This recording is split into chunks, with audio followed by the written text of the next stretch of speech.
Chemistry की पहली class, मतलब 11th क्लास में जब से अपन कॉम्पिटिटिव एग्जाम को फेस करते हैं। 10th तक मैं बिल्कुल नहीं पढ़ता था। I was very weak student, the failure one. मैं अपने सोसाइटी का सबसे बड़ा फेलियर स्टूडेंट था। I was never concern about my studies since I was very busy with many other stuff जो कि बिल्कुल लाइफ में मेरे को स्पॉइल कर रही थी। बट स्टिल मैंने 11th से सीरियसली लिया। तो 11th में आने के बाद मेरे को मतलब पहली क्लास थी केमिस्ट्री की मेरी, और आई वेंट देयर। मेरे भैया ही पढ़ाते थे मुझे। मैं बहुत ही मतलब फाइनेंशियली पुअर बैकग्राउंड से हूं, तो वहां पर उतने एफोर्ड करने के लिए हमारे पास नहीं हुआ करते थे पैसे, तो हम बड़ी कोचिंग में नहीं पढ़ने गए।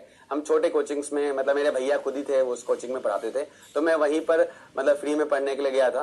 तो मैं वहां जब गया तो मुझे पहली क्लास केमिस्ट्री की हुई और उसमें उन्होंने मोल कंसेप्ट पढ़ाया।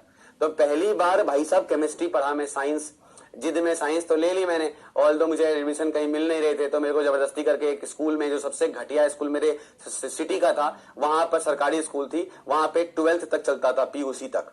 तो 12th तक मैंने वहां पर एडमिशन के लिए अप्लाई किया। मेरे को उस घटिया से कॉलेज में भी सबसे लास्ट लिस्ट में मेरा नाम आया और मेरे को वहां पर मिल गया क्या, साइंस, पीसीएम मिल गया। ऑल्दो वो समय नवंबर का था, लेकिन मैं तब तक अनसर्टेन था कि मैं क्या करूंगा अब लाइफ में। मेरे पास तो अब इतने भी नंबर नहीं है कि मैं अच्छे कॉलेज में एडमिशन ले पाऊं 12th में। आई मीन 11th 12th हमारे यहाँ कॉलेज में होता था पहले बिहार में, तो हम 11th 12th में नहीं जा पाते थे, मतलब अच्छे कॉलेज में एडमिशन नहीं हुआ। तो वैसे केस में मैंने किसी भी सिंपल से कॉलेज में ऐसे एप्लीकेशन डाल दी कि देखते क्या होता है, और मैं जिद थी कि मैं करूंगा, क्योंकि मैंने एक बार पापा को बोलते सुन लिया था कि इसको कॉमर्स वॉमर्स दिला दो या फिर इकोनॉमिक्स वगैरह दिला दो, जो करना है तो करने दो, अब कुछ नहीं हो सकता इससे। तो आई वाज लाइक कि नहीं, ये तो ऐसे मेरे को पापा, चलो ठीक है पापा है मेरे, वो मेरे को ऐसा बोले तो मुझे ऑब्वियसली उनको दर्द होता है मेरे इस खराब करियर के कारण, बट दुनिया बोलेगी तो मुझे ये एक्सेप्टेड नहीं होगा, और दुनिया बोलेगी ही, उसको चुप नहीं कर सकता कोई। तो इस कारण से let's begin with something, I mean let's take science. और फिर मैंने साइंस ले लिया सब्जेक्ट में। उसके बाद बच्चा पहली बार मेरे को पता चला कि मैं एडमिशन ले लिया। केमिस्ट्री की पहली क्लास हुई। पहली क्लास में जैसे मैं गया, मेरे को मोल कंसेप्ट पढ़ाया गया, और ऊपर से भाई साहब नंबर्स बता रहे हैं कैसे कैसे, एवोगाड्रो नंबर 6.022 10 की पावर 23। भाई मेरा तो मैथ से पहले 36 का आंकड़ा था। मेरे मैथ में 44 number out of 100, 44 marks out of 100 in class 10th। I was a big failure, I said. तो वैसे कैसे बस पास कर गया था, प्रमोट हो गया था, वैसा हुआ था।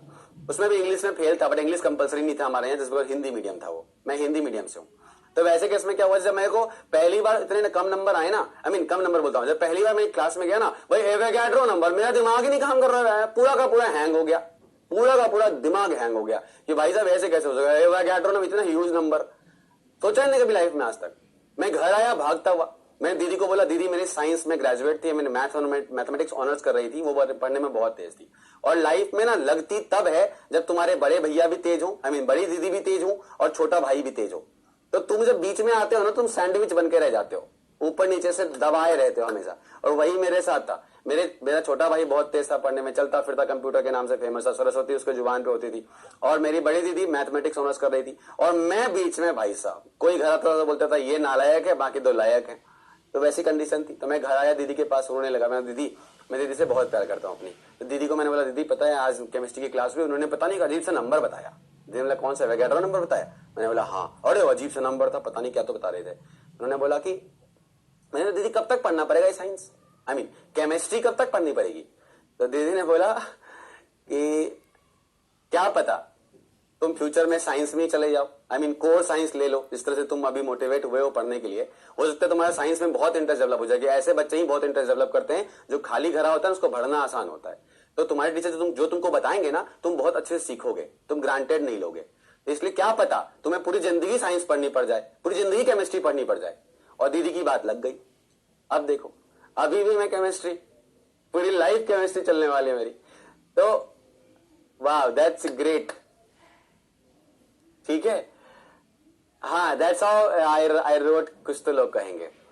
तो सोचो कि मतलब केमिस्ट्री पूरी लाइफ पढ़नी पड़ गई। और वो जो सबसे पहली क्लास सबसे टफ लगा करती थी, जिसमें मेरे को लगा था कि अब मैं इसमें तो फेल कर दूंगा चाहे कुछ हो ना हो, लेकिन उस सब्जेक्ट को लेके मैं आगे बढ़ा और फाइनली आज तक मतलब बढ़ाए हुए बच्चे आईआईटी में बहुत अच्छा कर रहे हैं। इवन कुछ बच्चे एम्स में पढ़ रहे हैं, कुछ बच्चे जगह जगह पे टॉप मार रहे हैं। इवन मेरे ऑल इंडिया रैंक 1 जो है, मतलब केमिस्ट्री में टॉप करने वाला बच्चा जो लास्ट का जेईई मेन का था, वो मेरा स्टूडेंट था, परम माहेश्वरी। तो वैसे बच्चे अब केमिस्ट्री में पढ़ा के बना दिए। तो आपके लाइफ में अगर कोई भी चीज आपको लगती है नहीं ये छोटा सा एक मतलब अभी टफ है, तो इसका मतलब ये नहीं था आप क्विट कर देंगे। आपका मतलब ये है कि भाई साहब टफ होगा, इसमें कोई शक नहीं है, मेरे को समझ में पहली बार नहीं आई तो। लेकिन ऐसा भी नहीं है इसको समझा नहीं जा सकता।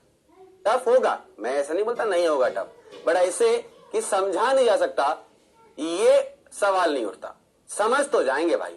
और मेरे से ज्यादा बड़ा है क्या, किसी इंसान ने थ्योरी बनाई होगी ना भाई, भगवान ने तो नहीं बना के भेजी है, किसी इंसान ने थ्योरी बनाई। भगवान ने तो केमिस्ट्री बना दी, अब उसके ऊपर थ्योरी किसने डेवलप किया, इंसान ने। जब इंसान वो कर सकता तो इंसान समझ नहीं सकता?